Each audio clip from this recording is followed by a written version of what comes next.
Assalaamu calaykum waraxmatullaahi tacaalaa wabarakaatu. Soo dhawaada daawadayaal. Maanta waxaan inoo wadaa qiso. Inta qisada ka horeysa waxaan kaa codsanayaa in aad channelka subscribe saarto, gambaleelka furato, videogana like saarto. Waan ogahay inaan idin googooyay laakiin xoogaa mashquuliya baa jira insha Allah. Waxaan ku dadaalayaa in aan sideen hore kusoo noqono. Maanta waxaan inoo wadaa qiso sidii aan hore inoogu sheegay. Qisadan waxay ka dhacday wadanka Ciraaq, khaasatan magaaladiisa Baqdaad. Waxaa jiray oday taajir ahaa oo ku noolaa wadankaasi Ciraaq ilaa haatan uu ku nool yahay. Waxaa dhacday odaygan inuu dhalay wiil keliya. Wiilkani sida aabihii uma dadaali jirin. Aabihii taajirnimada ma ahayn wuxuu dhaxlay laakiin waxay ahayd wuxuu shaqaystay. Waxaa dhacday inuu wiilkiisa u guuriyay odaygii. Wiilkii waxa galay xintan. Yacni waa inaad aabaha ka sareysaa. Aabaha waa inuu wax walba kugu saxeexaa. Waxaa dhacday inuu wiilkii markii loo guuriyay xaaskiisina maba ahayn mid taa ka duwane. Yacni mid ninkeeda dhiirigelisay ahayd war noo soo shaqee, aabaha ka hor shaqee. Waxaa dhacday inay u doonto nin saaxir ah. Waxay aaday meel salon ah. Way iskugu tagi jireen iyada iyo dumar kale.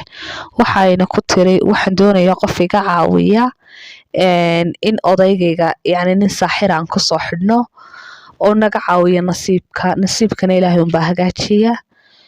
Naagtii haysatay koofeerka ayaa tiri odaygayga ayaa saaxira. Weligiisna waxaa ka shaqaysan jiray lambarkiisa hoo isaga idin caawinaya. Waxa dhacday inay lambarkii uga soo qaado ninkeediina u keento tiraahdo odaygaas nasiibka dad badan u hagaajiyay.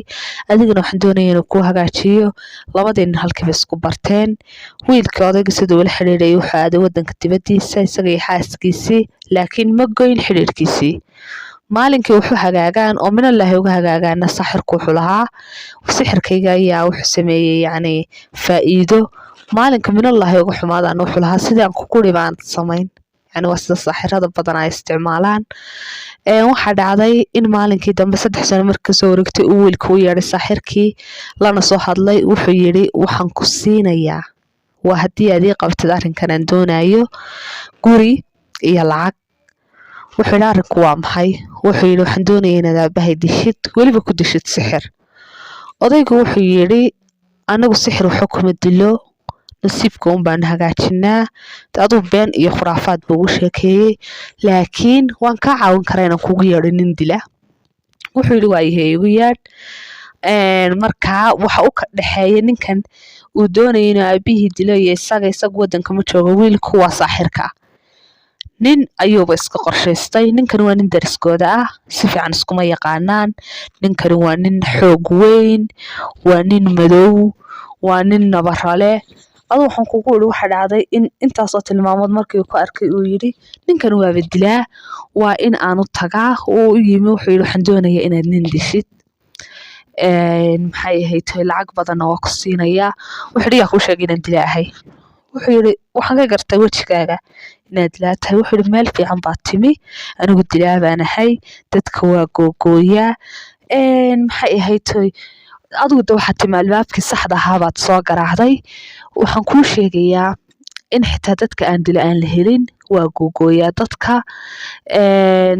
Odayga ii sheeg odaygu waa odaygu waa taajir odaygu shirkad heblaayo ka shaqeeya uu leeyahay yacni ka shaqeeya markaan kugu leeyahay odayga milkiile ah shirkadaas aad ka helaysaa. Wuxuu yiri waa iyo sawirkiisa isii aniga dilaaya. Odayga saaxirka halkii uu ka dhex baxay. Waxa dhacday in ninkii aroortii dambe u soo dhaqaaqo xagga shirkadda. Wuxuu aaday yacni shirkadii buu yimi shaqaalii buu weydiiyay shaqaalii waa yaabay yihiin ninkan xoog weyn muxuu ku falaya odayga ma joogay yiraahdeen cabaar buu sugay ka bacdi odaygii baa yimi xafiiskii buu soo galay xafiiskii buu hoosta ka soo xidhay.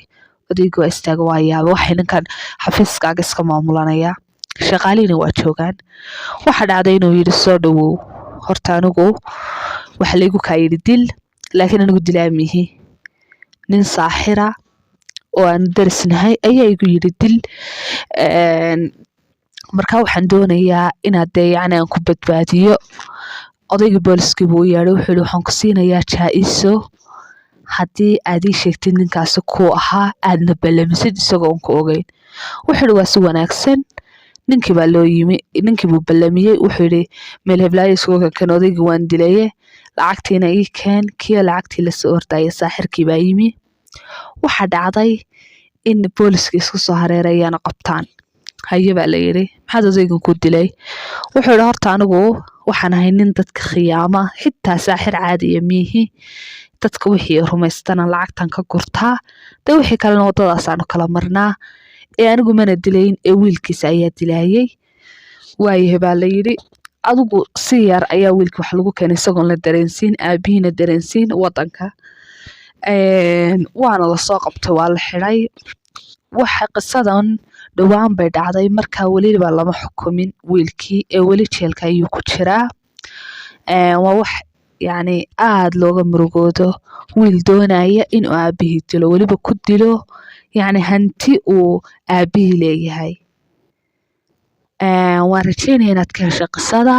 Channelka subscribe saar, gambaleelka furo, fiidiyoyadana like sar. Waad mahadsantihiin.